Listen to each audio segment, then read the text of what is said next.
পাকিস্তানের জনপ্রিয় অভিনেত্রী হানিয়া আমির ড্রামা জগতের এই তারকা নানা সময় টিকটক ভিডিও এবং ডেইলি ভ্লগের মাধ্যমে ভক্তদের সঙ্গে নিজের জীবন শেয়ার করেন। হানিয়ার প্রতি ভক্তদের আগ্রহের সবচেয়ে বড় বিষয় হলো কবে তিনি বিয়ে করছেন। সাম্প্রতিক সময়ে হানিয়া নিয়ে নতুন এক জল্পনা শুরু হয়েছে। এক জ্যোতিষী তার জন্মকুণ্ডলী ও রাশিচক্র বিশ্লেষণ করে দাবি করেছেন 2026 সালে হানিয়ার ব্যক্তিজীবনে বিচ্ছেদ ঘটবে। এই ভবিষ্যৎবাণী নিয়ে প্রতিবেদন প্রকাশ করেছে এক পাকিস্তানি টিভি চ্যানেল। এই প্রতিবেদন হানিয়া আমির নিজের ইনস্টাগ্রাম স্টোরিতে শেয়ার করেছেন।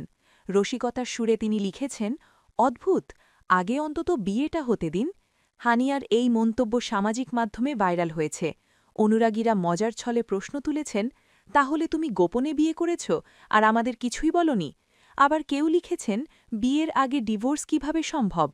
তবে হানিয়ার ব্যক্তিগত জীবন নিয়ে সবসময়ই গুঞ্জন ও কৌতূহল থাকে। বিশেষ করে গত বছরের শেষ ভাগে তার সাবেক প্রেমিক গায়ক আসিম আজহারের সঙ্গে আবারও প্রেমের সম্পর্কের গুঞ্জন ছড়েছে। কিছু সূত্র বলছে এই বছরই তারা বিয়ে করতে পারেন। তবে প্রেম ও বিয়ে সংক্রান্ত বিষয়ে এখনও আনুষ্ঠানিক কোনো মন্তব্য করেননি হানিয়া বা আসিম। হানিয়ার এই রসিক প্রতিক্রিয়া দেখায় তিনি ভক্তদের কৌতূহলকে মজার ছলে মোকাবিলা করছেন। তবে এই মন্তব্য একই সঙ্গে তার ব্যক্তিজীবনের প্রতি শ্রদ্ধা এবং গোপনীয়তা রক্ষা করার দিকটিও ফুটিয়ে তোলে। পাকিস্তান শোবিজের এই জনপ্রিয় নায়িকা সবসময় তার ভক্তদের সঙ্গে ঘনিষ্ঠভাবে যোগাযোগ রাখেন। তবে হানিয়ার জীবন ও সম্পর্ক নিয়ে সবসময়ই স্পষ্ট তথ্য পাওয়া যায় না। এর ফলে ভক্ত ও মিডিয়ার মধ্যে গুঞ্জন তৈরি হয়, যা সামাজিক যোগাযোগ মাধ্যমে তীব্রভাবে ছড়িয়ে পড়ে।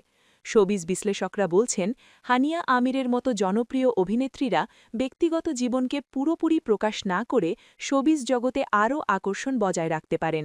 পাশাপাশি এই ধরনের মন্তব্য ও ভবিষ্যৎবাণী সামাজিক মাধ্যমে আলোচনার সৃষ্টি করে, যা তার জনপ্রিয়তা আরও বাড়ায়। হানিয়া আমির ও আসিম আজহার সম্পর্ক এবং সম্ভাব্য বিয়ে নিয়ে ভক্তদের কৌতূহল এখনও তুঙ্গে। যদিও আনুষ্ঠানিক ঘোষণা না আসা পর্যন্ত সবই গুঞ্জন ও কল্পনা। তবে ভক্তরা আশা করছেন শিগগিরই তারা তাদের প্রিয় তারকার নতুন জীবন ও সুখের খবর পাবেন।